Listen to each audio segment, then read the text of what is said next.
Hi friends, welcome to Malatax YouTube channel. I am Parimla from Malatax YouTube channel. என்னோட previous videos பார்த்துருப்பீங்க.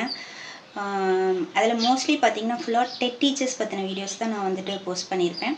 Dead டீச்சர்ஸோட protest and UGTRB exams இந்த மாதிரிலாம் ரேண்டமாக இந்த மாதிரியான இந்த மாதிரியான வீடியோஸ் நான் போட்டுட்டு இருந்தேன். ஸோ இதுக்கு மேலே வந்துட்டு கொஞ்சம் English related videos, English teaching videos கொடுக்கலாம். ஸோ அந்த மாதிரி டிசைட் பண்ணியிருக்கேன். I am also TET passed candidate. ஆக்சுவலாக நம்ம வந்துட்டு இங்கிலீஷ் மேஜர். ஆக்சுவலாக நான் என்ன படிச்சிருக்கேன், I am qualified of diploma in teacher education and then BA English and then B.Ed. TET எக்ஸாம்லேயும் பாஸ் பண்ணியிருக்கேன். I have passed in the TET exam in the year 2013 in paper 1 and got 91 marks.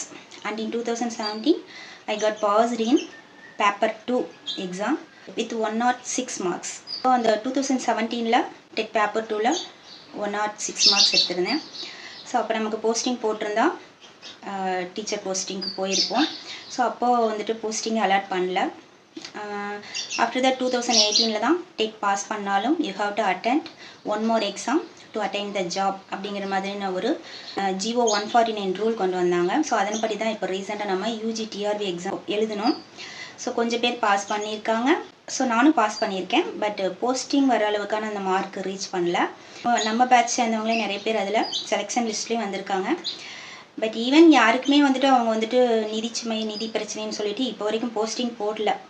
So இந்த கேப்பில் வந்துட்டு ஒரு 400 பேருக்கு மட்டும் 2013 and 2017 dead pass பண்ணவங்க, already certificate verification போயிட்டு வந்தவங்க, அதாவது நம்மளை மாதிரி இருக்கவங்க போயிட்டு வந்தவங்களுக்கு 2018 வந்த அந்த ஜிஓ படி another one exam which is நியமன தேர்வு எழுத வேண்டிய அவசியம் கிடையாது.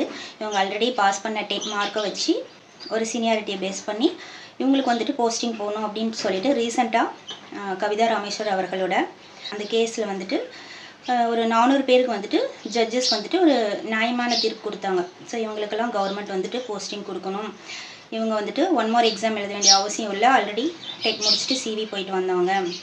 ஸோ அந்த 2018 வந்த அந்த ஜிஓ மீண்டும் ஒரு நியமன தேர்வு, டெட் பாஸ் பண்ணியிருந்தாலும் மீண்டும் ஒரு நியமன தேர்வு அப்படிங்கிற அந்த ஜிஓ இவங்களுக்கு செல்லாது, இவங்களுக்கு போஸ்டிங் கொடுக்கணும் அப்படின்னு சொல்லிட்டு ஜட்ஜஸ் தீர்ப்பு சொல்லியிருந்தாங்க.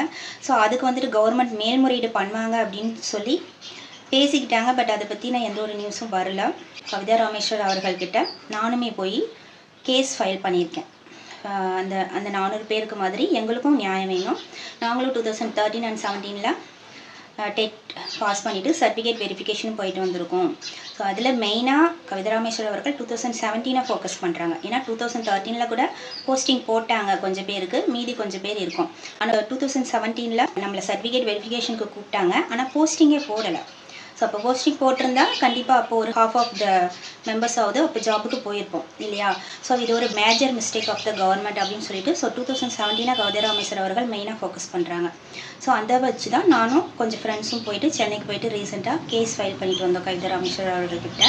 ஸோ அதனோட ரிசல்ட் எப்படி இருக்குன்னு தெரில, பாசிட்டிவாக இருக்கணும்னு விருப்பப்படுறோம். ஸோ இதுக்கிடையில் நம்மளோட டெட் டீச்சர்ஸ் அகைன் ப்ரொட்டஸ்ட்டும் பண்ணுறாங்க. ரீசெண்டாக அன்வில் மகேஷ் ஐயா அவர்கள் வந்துட்டு பேட்டி கொடுத்துருந்தாரு, நிதிச்சுமை காரணமாக ஃபர்தராக எந்த எக்ஸாமுமே வைக்கல. இப்போது போஸ்டிங் போடுறதா இருந்தது கூட ஒன்றும் போடுற மாதிரி தெரியல. ஸோ அப்படி தான் இப்போ டாக் இருக்குது. ஸோ இது இப்படி இருந்துகிட்ருக்கு.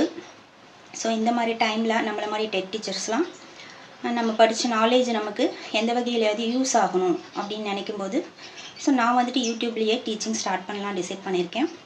நான் வந்துட்டு டிகிரி லெவல் ஸ்டூடெண்ட்ஸ்க்கும் யூஸ் ஆகிற மாதிரியும், ஜென்ரலாக இங்கிலீஷ் கற்றுக்கணும்னு நினைக்கிறவங்களுக்கும் யூஸ் ஆகிற மாதிரியும், ஸ்கூல் லெவல் ஸ்டூடெண்ட்ஸ் அவங்களோட இங்கிலீஷ் லெவலுக்கும் எல்லாருக்குமே காமனான அந்த பாயிண்ட்ஸை மட்டும் டிகிரி லெவல்லேருந்து எடுத்து சின்ன கிளாஸ் வரைக்குமே அப்படி எல்லாருக்குமே காமனாக இருக்கக்கூடிய பாயிண்ட்ஸ் இங்கிலீஷில் அந்த மாதிரி கொடுக்கலாம். அந்த மாதிரி டீச்சிங்கை வந்துட்டு ஸோ இனிமேல் வரக்கூடிய வீடியோஸில் கொடுக்கலாம் அப்படின்னு சொல்லிட்டு ஸ்டார்ட் பண்ணுறேன். ஸோ அந்த வகையில் இன்றைக்கி வந்துட்டு லாங்குவேஜ் அண்ட் லிங்குவிஸ்டிக்ஸ், நம்ம டிகிரி UGTRBக்கு படிச்சிருக்கோம் இல்லையா, லாங்குவேஜ் அண்ட் லிங்குவிஸ்டிக்ஸ் அதில் என்னென்ன கண்டென்ட் இருக்குது, ஸோ அதை பற்றின இன்ட்ரடக்ஷன், கிளாஸிஃபிகேஷன், அதில் என்னென்னலாம் இன்க்ளூட் ஆகுது, நம்ம சின்ன கிளாஸில் படித்ததெல்லாம் கூட இந்த கேட்டகரியில் டிகிரி லெவல் அந்த கண்டென்ட்டில் அந்த ஹெட்டிங்குள்ளே எப்படி இன்க்ளூட் ஆகி வருது. ஸோ இந்த மாதிரி எல்லா ஒரு காம்பினேஷன் நம்ம பார்க்கலாம். So please keep continuing your journey with me further for more English teaching videos. Thank you.